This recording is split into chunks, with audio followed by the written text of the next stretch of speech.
Well, good afternoon, everyone. How y'all doing today? This is your one and only Facebook Minister Ed Robinson Jr. stepped on here. Today is Wednesday. Y'all know what I do. I try to do my best to do a little heart-to-heart talk on my lunch break. But also to get y'all prepared for tonight's part 2 of this heart-to-heart talk on red flags. I wanted to come on here and review the first 5 that we went through so far that I did yesterday. The first 5 red flags that helps with relationships, friendships, marriages, workplace, and ministry.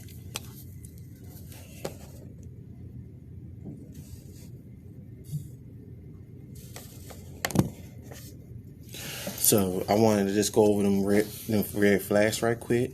That way you be prepared for the next 4 or 5 of the red flags that I'm going to be doing. Depends on how the flow goes. So I thank God for this day. I thank you for another day. Thank you for His grace and mercy. So let's go with these first 5 red flags that we went over last night. The first one we did was they constantly always have work and family emergencies. They always have work and family emergencies.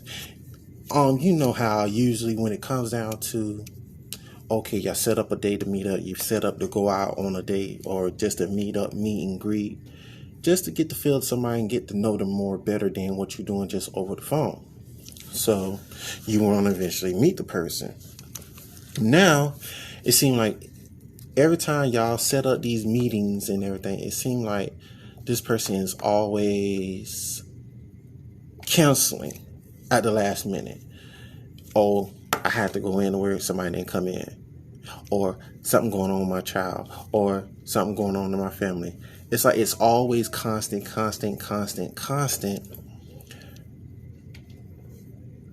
Work and family emergencies coming up every time y'all supposed to meet up. I know things happen, but when you really trying to have something established, you want to establish something, or you already have something established and you want to continue to keep it going, that rhythm and beat, especially if you're really interested in the project, you're interested in the work, you're interested in the person, you're interested in the ministry, how we often keep pushing it off or canceling it. So it's like we often let it slide because sometimes it's understandable. It's life. But at the same time, it shouldn't be always that every single time you set up a date to do something, then all of a sudden you cancel at the last minute every single chance.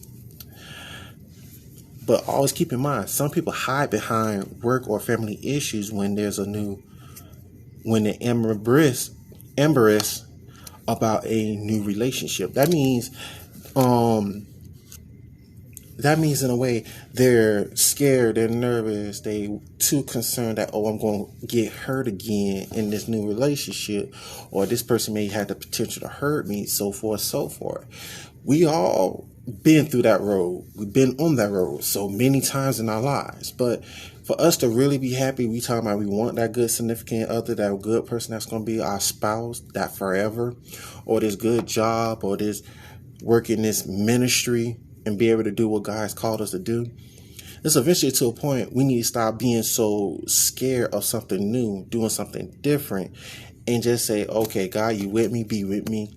I want it, but I'm nervous because I may get hurt again. You can't really do anything and achieve any goals without taking some type of risk. It's part of life. We have to be willing to take some type of risk for something that we truly want and desire. If not, all we're going to do is hurt ourselves and beat around the bush because we're scared and we're thinking of what could go wrong than thinking about what could possibly go right. So that was number 1. They constantly always have family and work emergencies. But when you get to the point, you're always hearing that. Ask them a legit question about the matter. Is it legit? Is it real? Or is it a way that you're nervous about the situation. You're trying to avoid that person. Or you just can't really be honest and be open and just say, well, I'm not interested in that type of matter. Because not being honest with somebody will have tendencies to always mislead someone to a point where we're hurting them because we don't want to be open and honest and tell them we're not interested. They respect that more to tell them that, now I'm not interested. Can we be just friends? Or I'm not interested in this project. Can I do a different one? Rather than going to the point we all the way misleading and really don't have that real interest. So that was number one. Number one was they constantly have work and family emergencies. Number two, the second one, and trust me, believe, I have scriptures to go with it. But at the same time, if y'all want them scriptures, just hit me up. I will send you the scriptures for each red flag. So number two is they talking smack about the other dates. AKA, they always talking bad about their dates. Hey, Auntie Donna. They constantly talking bad about their dates. What I mean by talking bad and talking negative, they always have something always negative to say about that date or that significant or that person they was in a relationship with. You'll never hear anything that's positive. You'll never hear that, you'll never hear anything positive coming out of their mouth about that person. You always hear something negative. Well, they did me so wrong. She did me so wrong. He did me so wrong. You always hearing that negative, but never want to bring up they at least did something good to a point that they actually went on a date with you or they was in a relationship with them. But they always saying something negative.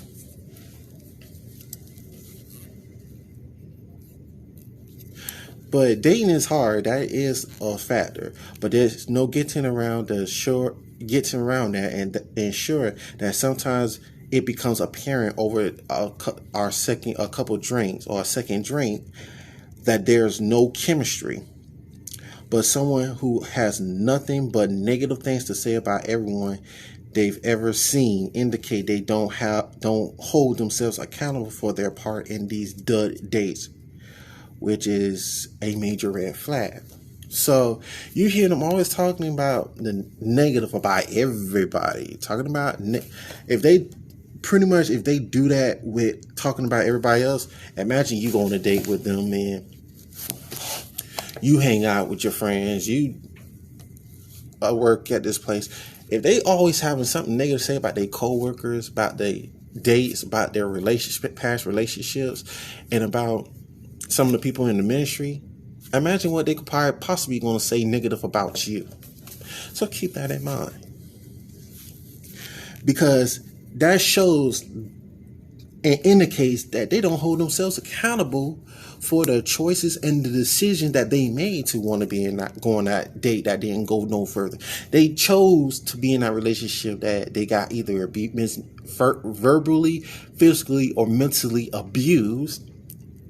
And they probably seen the flash to tell you no, hell no, don't be around them. But they still chose to be around them. They chose to be committed to them. They chose to go on that date with them. They chose to have a child with them. Oops. They chose to. But they never want to hold themselves accountable for their part. And I say number two is a big thing. Because if a person cannot hold themselves accountable for their choices and decisions that they make, you're dealing with an irresponsible person. You're dealing with somebody who's refused to take accountability for their choices and decisions. You're dealing with someone who don't want to be held accountable for their bad end of their choices. So keep in mind and pay attention on how they conduct and how they talk. When they're talking always bad and nothing good comes out their mouth about it, that when you get to the relationship and you end up getting pregnant and having a child with them, exclude the kids. I'm talking about the person. Love the kids. I love kids. I do. But cut them out. What positive things can you say about the person? It can't be all negative just for you to talk negative about the person. I can get to a point. I understand if it's pure negative, then you shouldn't have gotten yourself involved. You shouldn't have gotten yourself involved in it in the first place. But if you chose to get yourself involved in it, take accountability and responsibility for the choice that you made. You chose to be with that person. You chose to hang around them people. You chose to go to that job. You chose to. Now, take the accountability and responsibility. Stop always blaming the situation. Stop always blaming the other person like it's all their fault. It's all the situation fault. We made the choice to be a part of it. Rather than recognizing the signs and the red flags that says, you got a chance to turn around. You got a chance to say no. You got a chance to turn away from the situation. You got a chance to say something about it before you go any further. You got a chance to identify it and say something about it, but we chose to go forward. So you're dealing with someone who wants to be in your life that always talking negative and don't want to be held accountable and responsible for their decisions and choices. Now when you see them post and say all this stuff about, these men ain't no good, these females ain't no good, that also shows and indicate they should be held accountable and responsible for the choice of men and women they chose to hang around with, go on dates, be committed to, and even have a child with. God, I love the kids. It's a point.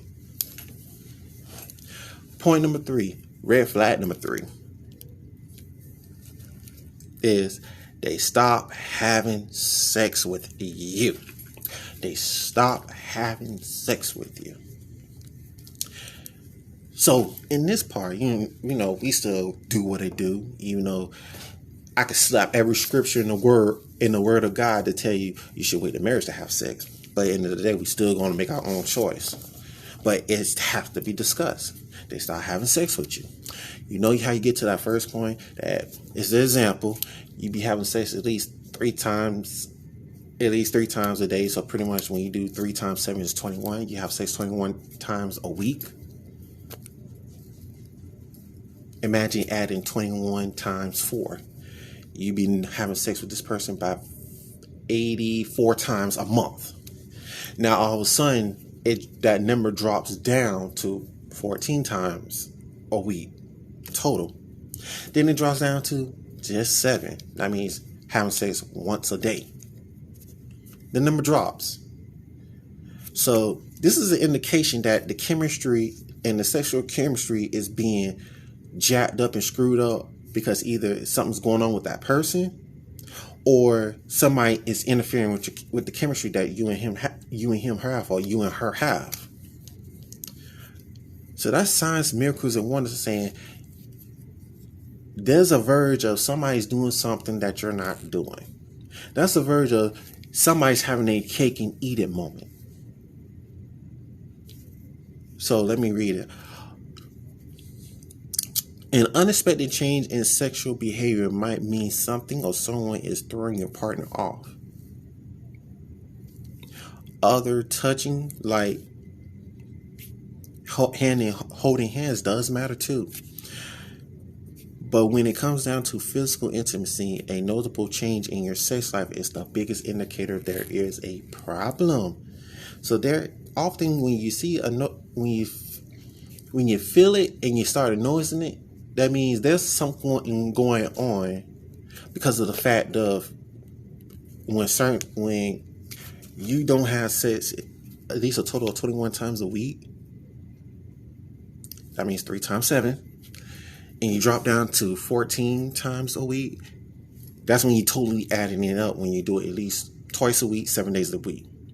And then of course 7 days a week, that means you're doing it once a day. So that means that's indication that something's going wrong. When you're so used to doing something so much, and all of a sudden it starts to decline, your body feels it because of the fact that, guess what? It's starting to decline. So there's something or someone that's interfering with your relationship. It's interfering with your connection with your partner, who you are committed to, who you are in a relationship with, and who you even married to. Married people don't think that their chemistry can be messed up because they become one when you're married. Well, it could be messed up as well. So, point number 4. If you're on the 4th date, if you're 4 dates in and they're throwing the L word at you, meaning if you're just beginning to get to know this person, you only been on 4 dates, y'all do spend time, y'all do hang out, that's cool, but not cool. But at the same time, if they sit up there, you only been on 4 dates with this person, this person saying, I love you, there's something wrong with that.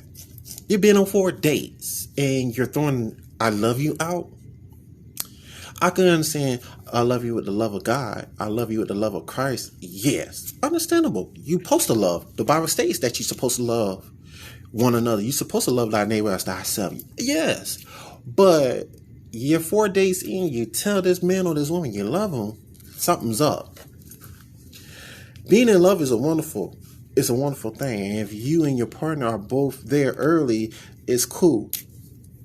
But if you're only a few days in and they moving in a warp speed while you still finding your footing, something is up. Real talk, you may be a rebound. And what I mean you may be the rebound, that means they probably got a relationship by usually between 3 to 5 months ago, maybe up to 10 months ago.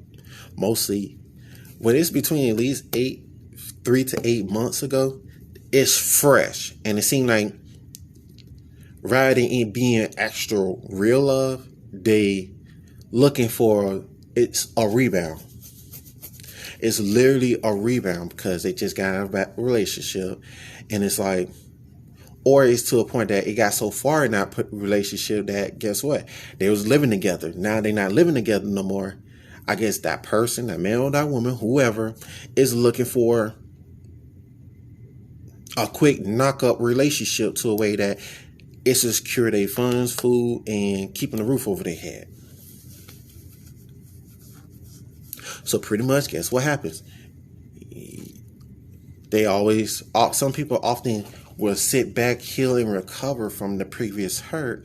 But there are some people who will jump from relationship to relationships because the saying goes, hurt people hurt people. That means you got hurt. Now you're trying to jump into a relationship in warp speed, and you hurting that person because you're throwing the L word, and you know how that L word can be often damaging.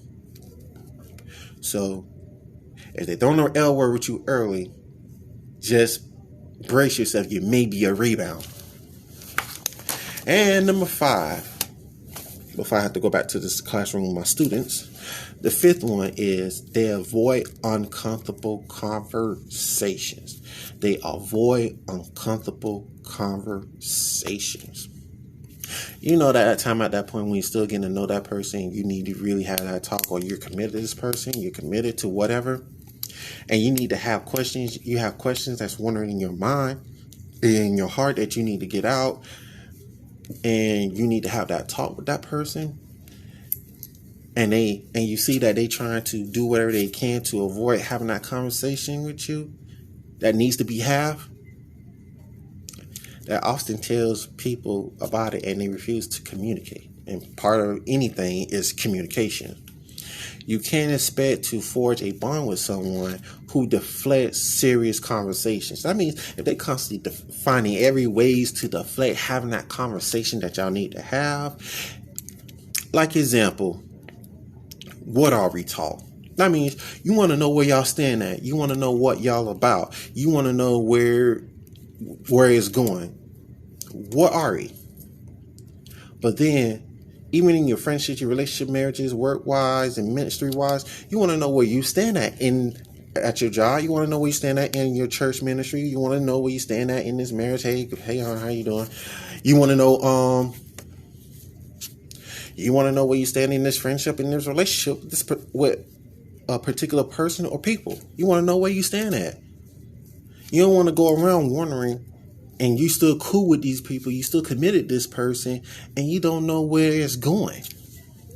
So they avoid uncomfortable conversations, because uncomfortable conversations is really one of them serious conversations you need to know. You need to have. You got to have.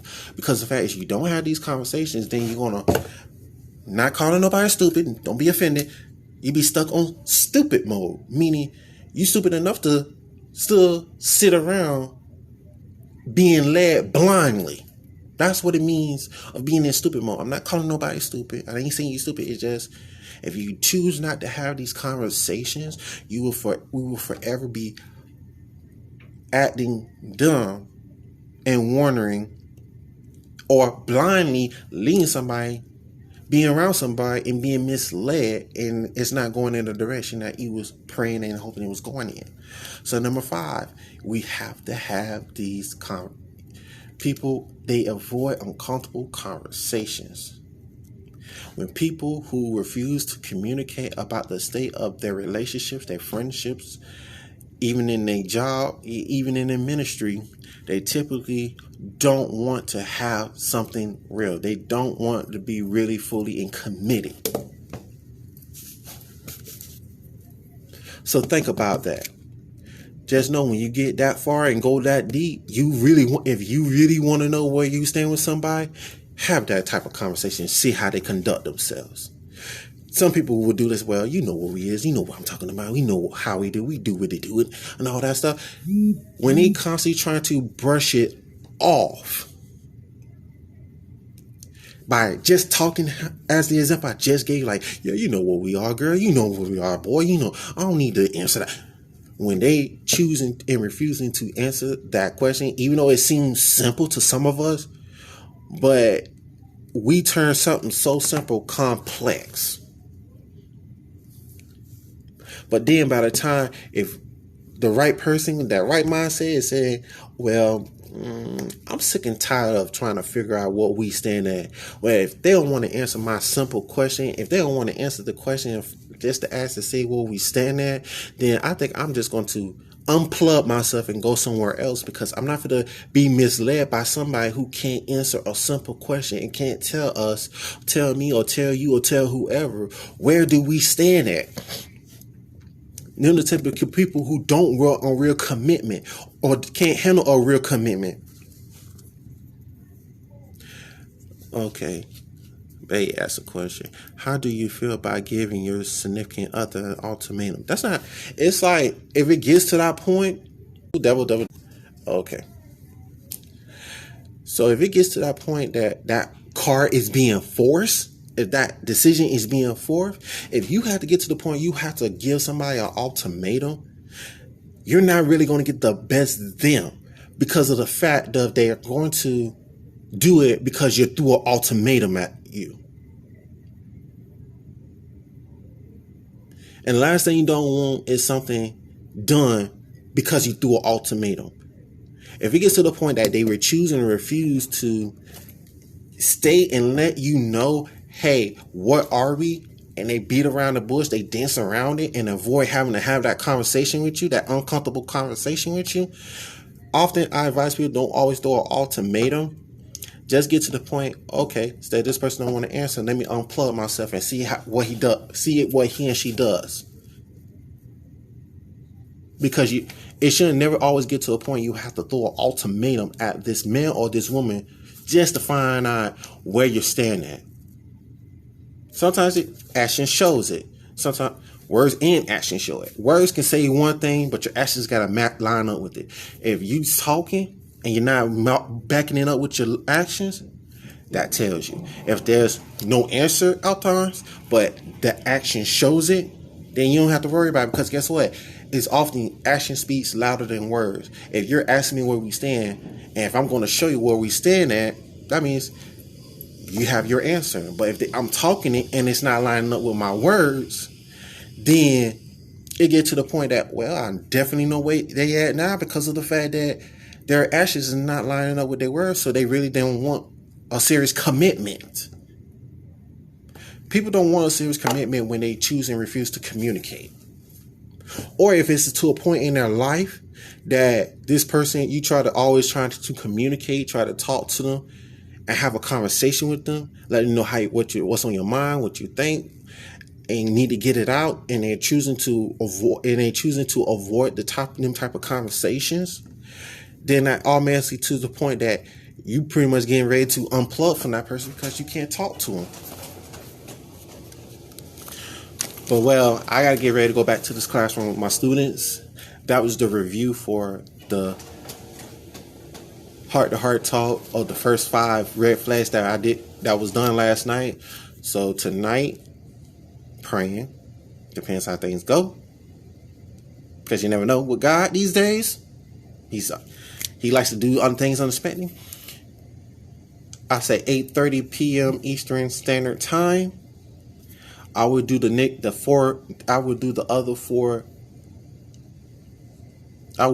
other 4 parts, or the other 4 red flags of this heart-to-heart talk special edition. We will go from we're going to review the red flags from 6 through 10, and then we'll do the next 5 that next day, which most likely will be Thursday. And then, of course, God willing, we'll wrap it up with the last 4. That would be all 18, plus the 3 bonuses. So please tune in tonight at 8:30 Eastern Standard Time for part 2, because I just reviewed the first 5 that I did last night.